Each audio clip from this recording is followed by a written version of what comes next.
Greetings and welcome to the Prime Directive. I'm your host, Jeffico. My co-host is always Chris. Say hi, Chris. Hello. Chris, we got a Frakes directed episode, but I hated it. Did you hate the direction? No. As long as he wasn't responsible for those Star Wars fades. That was really funny. We didn't know it was Frakes going into this. Yeah. And right off the bat, we had those scene transitions. You're like, I don't like this. I'm just like, I better check. Yeah, who directed this? You said Star Wars, and it reminded me of that first Hulk movie that everybody hated. Yeah. Was it that Edward Norton Eric one? Bana. Yeah. Nero. Okay, sure. Whatever the one was where he was fighting a cloud monster at the end, that was his dad. Yeah. Yeah. Anyway, it reminded me of that, and I was like, wow, I hate this. Star Wars always has white fades and stuff. Okay. All crew report to stations. Let's go. Does that mean the mission's approved? Oh, it damn well better be. I am so ready for answers. Here's hoping.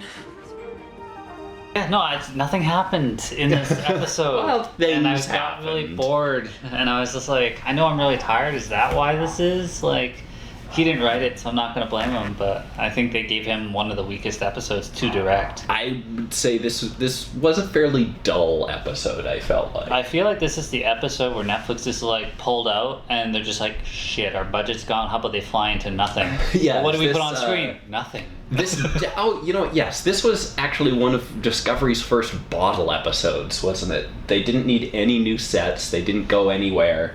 They didn't muck around with a lot of CGI or anything. This was a budget saver. I mean, they had Space Wally still. Yeah. And I did enjoy hearing him cry as he was torn apart by the anomaly. Yeah. That's a little brutal. Sounds like he's screaming. Yeah. Also, we just don't have probes anymore. We use dots for everything. Yeah. Nielsen, it's still not responding.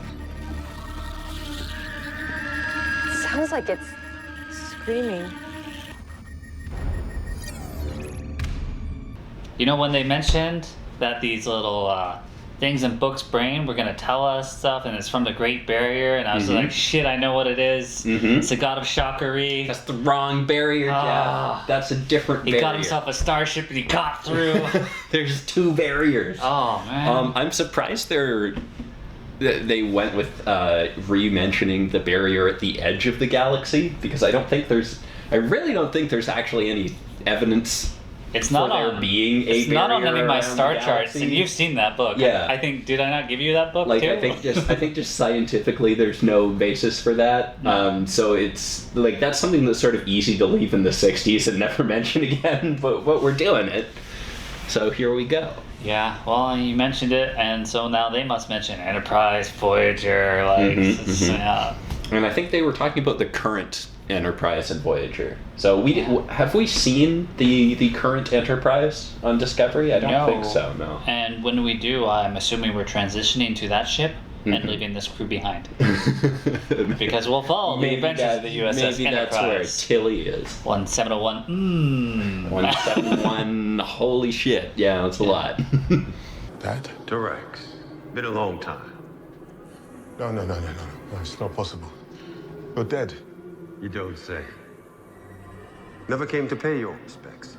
So, they go into this darkness. Darkness, the void. And then they're just like, censors nothing.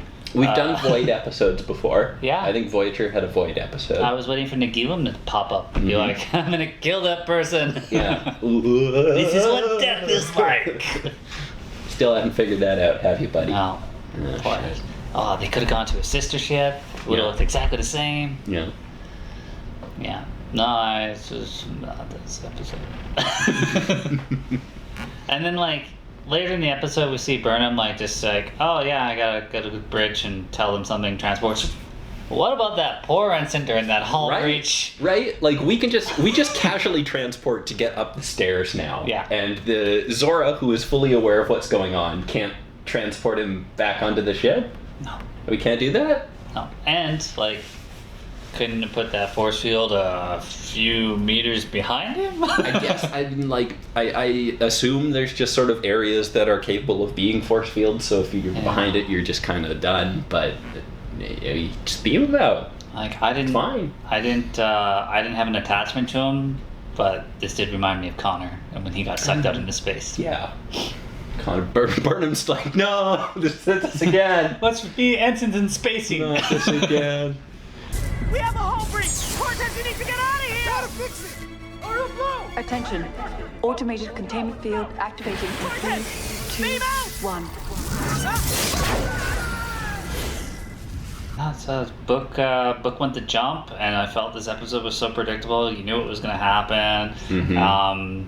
Slightly interesting that he had hallucinations of his dad. Yeah. Might have been his dad. Yeah. Well, I mean, he looked down on him, so that's family. Mm-hmm. And he's just like, oh, what are you doing with your life? You're listening to this girl. You're her slave. Yeah, he's whipped. I agree. He approved of his ship. Be like, oh, I like the wood panel. It looks really sweet in here. Yeah. But his dad hunted down the sacred creatures, and that's why they didn't get along, and that's why he didn't go to his funeral. But he did it because the Orion Syndicate made him do it. Yeah. So, I mean, he had his reasons. Mm-hmm. And Book did shady shit. Yep. Firstly, tell now him. Am I? No. Leto was grief made manifest. This was a physiological response to the energy surge you experienced. Stamets sent him to go see Hugh? Mm-hmm. Because he's chief medical officer. He's not. It's not Palmer. It's not Palmer. It's Palmer. She doesn't say anything. I know. Why would you go see Hugh? Because he's the best? Yeah. Because he does everything? He does do everything. All she did was translate something like, oh, what he needs is... yeah, great doctor there. Well, it will work itself out. Eventually. What are you, bones? Like, have some whiskey, Jim. You'll be fine later. Oh, no. I don't even know what to say about this episode. I mean... Gray's storyline was alright. Yeah. I guess. Talking to Zora. It's just sort of awkward, like, just shoehorning people into the bridge situation. Like, it's, a lot of this episode felt kind of forced.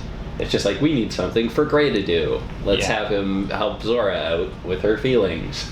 Yeah, and then, like, goes to the bridge, be like, okay, like, you shouldn't be on the bridge, make it quick. All right, Gray, you're with me. Yeah. You do talked what? Why was he with her? Because he talked to Zora? I guess. That's my Zora talker. I cracked up inside a lot when they're having their conversations like, oh, Zora, that's a really nice name. I really like it. Mm-hmm. Oh, I like your name too. Oh, I picked mine too. Mm-hmm. Gray. Yeah. He stands between the star and the candle. Yeah? Yeah. Oh, he is Gray. I figured he abducted people from Earth. Oh, okay. Because he was the Grays. Or, he's just a bland character. He's a kind of gray character. At first, I couldn't register any external input. The game helped me settle and focus. I was then able to detect microvariances in my external sensors, as on the hull. Greater focus creates greater awareness. We had a nice tree. Yeah, the trees. Mm-hmm. Didn't see Tyler on there. Is he a secret?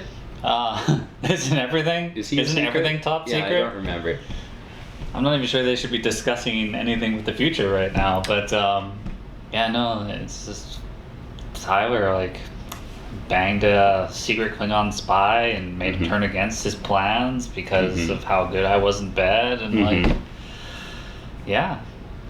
secret agent shit. Yeah. I guess we're learning about why you might not want to have an AI in charge of your critical systems. It starts developing feelings. Yeah. Dangerous. Oh, it's like, Data, turn off your motion chip. Mm-hmm. It's curious. I was thinking, sensation. I was imagining like we'd have to channel Picard and just be like, Zora, it is possible to commit no mistakes and still lose. Yeah. Like, would we be doing that? Entirely possible. It's an old 20th century echolocation technology. Basically, we hit the particles with electromagnetic energy at that frequency. And then follow that sound out. That's the idea. Gray, I want you here on the bridge for this. So I really didn't feel that this furthered our story much. We got confirmation that it's an extra galactic threat, whatever it's coming from. But yeah, that's about all we did for the overall plot. But I'm not gonna harp on that because that's kind of the kind of thing I've been wanting more of. Like I've wanted more self-contained stories. Yeah, more self-contained, a little more character. Hey, why don't you tell me that character joke you have for the bridge crew? Okay, well, I read that on Reddit, but it was just like, hello, I am a bridge crew member and I am allowed to speak 3 times a season. Here is a childhood experience or a story that is directly relevant to the situation we're in right now. Thank you. Yeah, I saw that today. I was just like, oh, okay. And you're just like, every time somebody like finally gets to talk, you're like, they're gonna die. Yeah, I don't trust them anymore. I'm traumatized from Ariam. I was like, no, I'm learning about this person. They're dead. It's over. Yeah, I saw Ariam on the tree. Yeah. What do you think? Past, present, and future as one. It's a powerful image of hope and connection. A fitting way to end this day. But Georgiou on there, which one? Yeah, I don't know. There was like more than one Georgiou, or was it like the one that she looked up to? I think it might have been both. Because, Mirror Georgiou was a badass once you look past the genocides. Yeah. All of the different genocides. You forget about the genocides because, like, she was funny, right? She was funny. Yeah. Yeah. And she saved your butt a few times, but killed billions. Yeah. Good work, gatekeeper, guardian boy. Mm-hmm. I'm going to help you. Why? She's a terrible person. Just the worst. Yeah. Now she's got to travel back in time, start up that Section 31 show you're looking forward to. Nope. Well, at least she's busy on that little Witcher spin-off series. Mm-hmm. Yeah, I guess, I don't know, I'm just going to go straight to final thoughts here, Chris. Final thoughts. This episode was kind of dull. I would like to learn more about the DMA still. I think that's going somewhere interesting. Bring the Ryza guy back. He's a fun time. Yeah. I think I would have preferred just to see the behind-the-scenes filming of this episode and watch Frakes talk to people and just be like, oh, there was this episode I directed in TNG, and just like old-timely Frakes, and just that would have been way more interesting to me. Or even just in the writer's room with Frakes and be like, yeah, no, we would have wrote a better story than this, but I guess what you guys are giving me like $25,000 to do this one. Yeah. We're working with the sets. Don't even bother. I'll just do a blank screen. We'll work around it. We don't have any transitions. We'll just use like Windows Movie Maker and do a little. Yeah, right. It's fine. Yeah, it's fine. Yep. So thumbs down for me on this episode. It was coming off a really good episode last week. Yeah, I really liked last week. I had to talk you up on last week's a little bit. I was really into it. A little bit. There was a lot about Discovery I don't like, but I always try to find something in it that I do. Mm-hmm. And sometimes when I can't, you find it. You didn't find anything for me this time, Chris. There wasn't a whole lot there. Yeah. Wasn't a whole lot there. Well, everybody, have a good Christmas, happy holidays, and we'll see you next week. See ya.